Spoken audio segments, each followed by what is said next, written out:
नमस्कार, आप देख रहे हैं न्यूज फॉर नेशन और मैं हूं शुभी आपके साथ। बिहार में विधानसभा चुनाव की तस्वीरों को अगर याद किया जाए तो उस दौरान आपको याद होगा कि इस बार के बिहार विधानसभा चुनाव में कई सारे कद्दावर नेता नहीं जीत पाए हैं और अब वो पूरी तैयारी में है कि पिछले दरवाजे से विधान परिषद तक पहुंचा जा सके।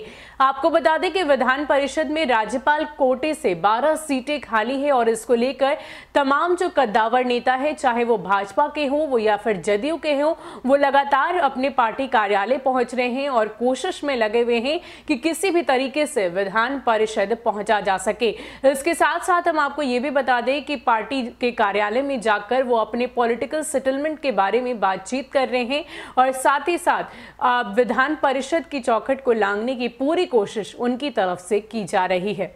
आपको बता दें कि पॉलिटिकल सेटलमेंट का हवाला देकर ये नेता अपने अपने पार्टी कार्यालय में बड़े नेताओं से मिल रहे हैं और उन्हें अपने राजनीतिक उपलब्धि और सामाजिक समीकरण का हवाला देकर पिछले दरवाजे से विधान परिषद भेजने की गुजारिश कर रहे हैं।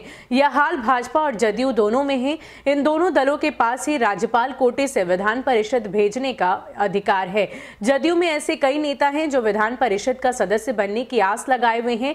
हालांकि वो चुनाव हार चुके हैं। जदयू से जय कुमार सिंह, संतोष निराला, कृष्ण नंदन वर्मा, अंजू आरा, खुर्शीद आलम फिरोज, निखिल मंडल जैसे नेता अपनी जुगाड़ में हैं कि वो किसी तरह से विधान पार्षद बन जाएं।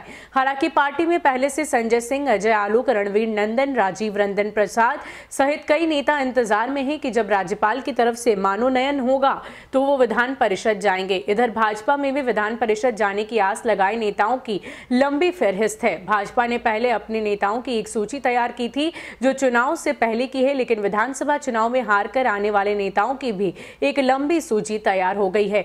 भाजपा से मिथिलेश तिवारी, सुरेश शर्मा, ब्रजकिशोर बिंद, आशा देवी सहित कई नेता हैं जो बिहार के बाद अब अपनी जुगाड़ विधान परिषद में फिट करने में लगे हैं।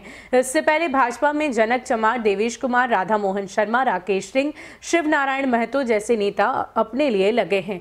नया जनादेश आने के बाद एनडीए में दलों की स्थिति बदली है। पहले जदयू बड़े भाई की भूमिका में था तो अब उसकी हैसियत घट गई है। चुनाव से पहले पुराने समीकरण के मुताबिक जदयू को 12 में से 7 सीटें मिली और 5 सीटें भाजपा को, लेकिन अब स्थिति बदल चुकी है। अब भाजपा को 7 तो जदयू को 5 सीटें मिलेंगी। हालांकि यह गणित सीटों के आंकड़े का आधार पर तय होगा, लेकिन दलों का क्या तालमेल होता है यह तो उनके आला कमान ही तय करेंगे।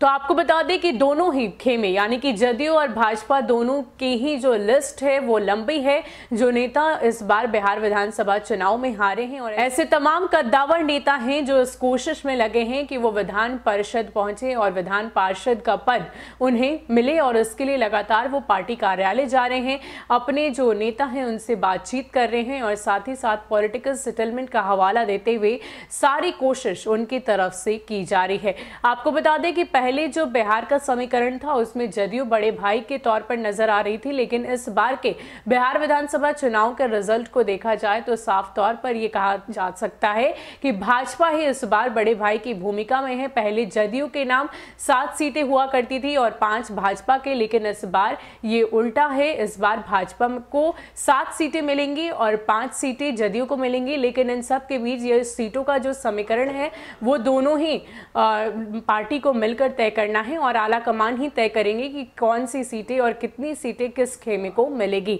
फिलहाल के लिए इतना ही। ऐसे ही अपडेट्स के लिए आप हमारे साथ बने रहिए और देखते रहिए न्यूज़ फॉर नेशन। नमस्कार।